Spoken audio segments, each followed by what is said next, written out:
Nueva enciclopedia temática, Planeta, lengua y literatura.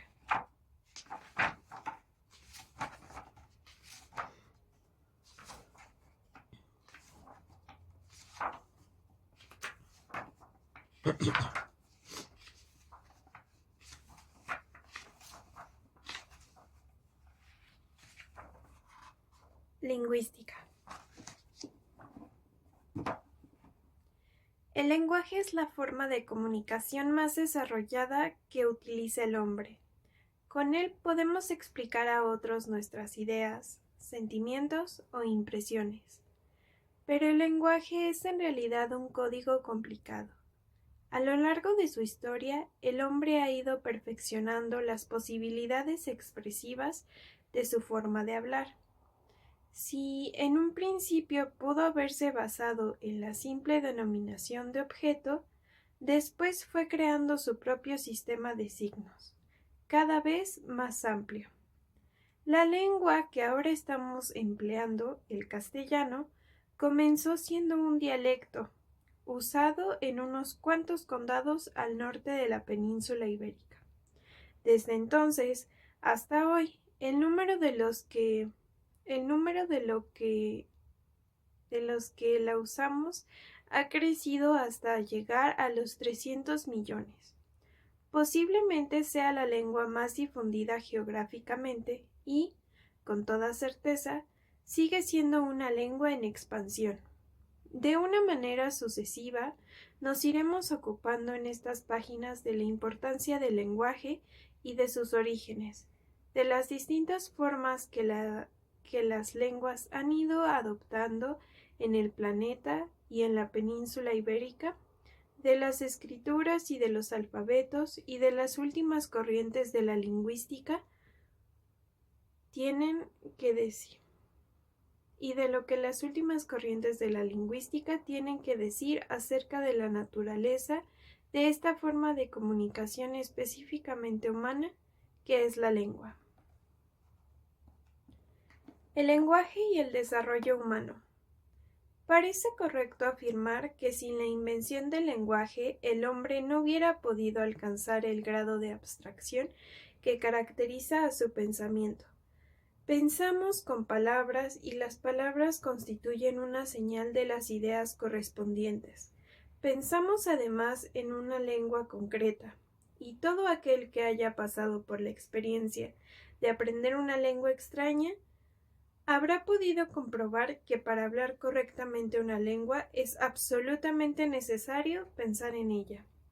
La lengua es, por otra parte, un hecho que contribuye a diferenciar a unos hombres de otros.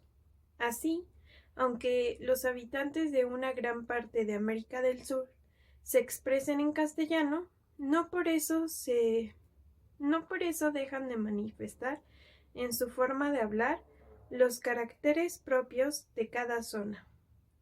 De la misma manera que España, las formas de expresarse de sus habitantes constituyen un indicio de su lugar de origen.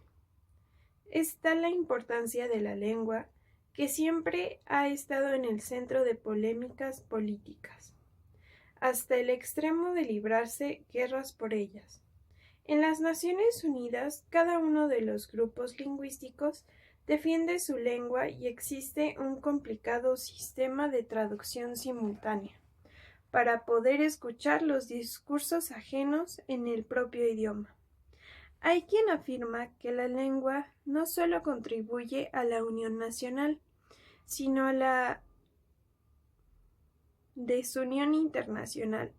Uno de los que así lo han creído fue Ludwig Zamenhof, 1859-1917, lingüista polaco que dedicó su vida a la formulación de la lengua internacional que, sin sustituir a las diversas lenguas nacionales, sirviera de complemento comunicativo para todas ellas.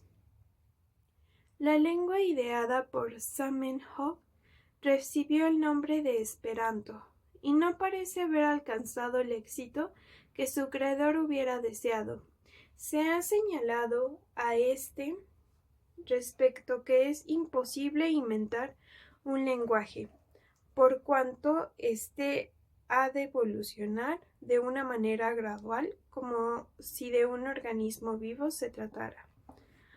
Una opinión muy generalizada es la que sostiene la conveniencia de adoptar una de las lenguas nacionales, tales como el inglés, el francés o el castellano, para uso internacional, aunque el inglés tiene la ventaja de ser la lengua hablada por un mayor número de personas, si se exceptúa el chino, que en realidad se trata de un mosaico de varias lenguas. La adopción de esta lengua conferiría a los que tienen por lengua materna una gran ventaja sobre los demás. Las unificaciones de los alfabetos.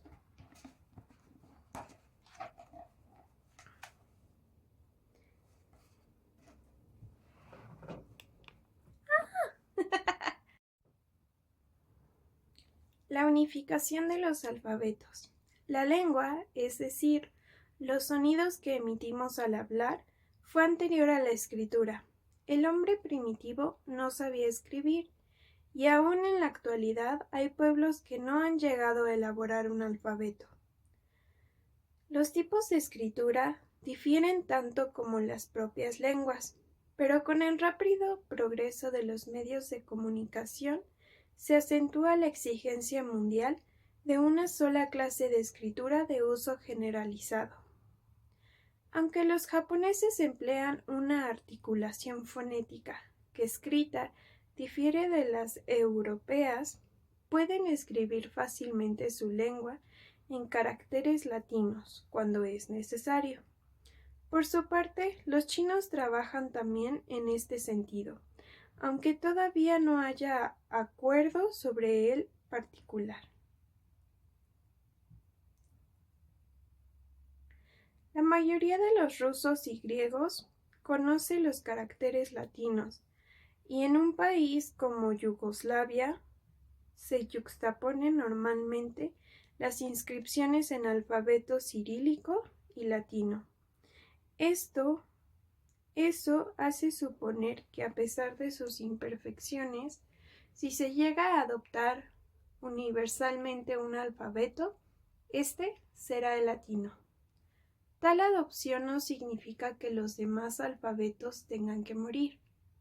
El latín o el sánscrito, por ejemplo, no son ya lenguas vivas, sin que esto obste para que sean muchas las personas que se han afanado en aprenderlas, al igual que el griego clásico, el copto o el francés medieval.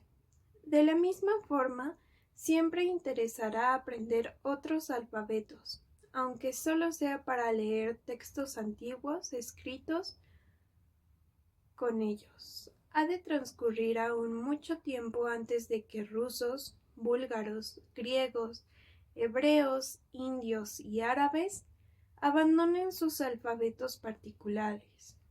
Por lo demás, sería una gran pérdida si así lo hicieran, ya que constituye un enriquecimiento cultural el hecho de que existan libros y periódicos en alfabetos o lenguas distintos de los nuestros. De la misma manera que hay quien ha ideado lenguas artificiales, otros han concebido la posibilidad de un nuevo alfabeto fonético que expresara extensamente los sonidos. Isaac Pitman, el inventor de la taquigrafía, tuvo esa misma idea, y otro tanto hizo el poeta inglés Robert Braich. El dramaturgo Bernard Shaw dejó en su testamento un legado para donar un premio que se otorgaría a quien inventara un nuevo alfabeto. Como publicidad para el ganador, se imprimirían algunas de las obras de Shaw en el alfabeto de nuevo cuño. Sin embargo, ninguno de estos proyectos ha cuajado. quizás porque se está aún más apegado al alfabeto que a la lengua. Por rutina o tradición, gusta la forma habitual de las respectivas letras, por imperfectamente que reproduzcan los sonidos de la lengua.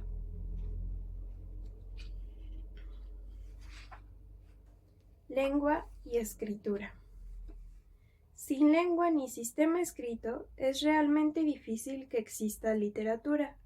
Las naciones que carecen de escritura se transmiten por tradición oral sus leyendas, pero gran parte de este acervo se pierde o sufre grandes transformaciones en su discurrir. La forma original de la narración se escapa a la memoria y únicamente se fija cuando existe la escritura. Para ello se necesita un alfabeto u otro sistema que asegure la permanencia de las ideas.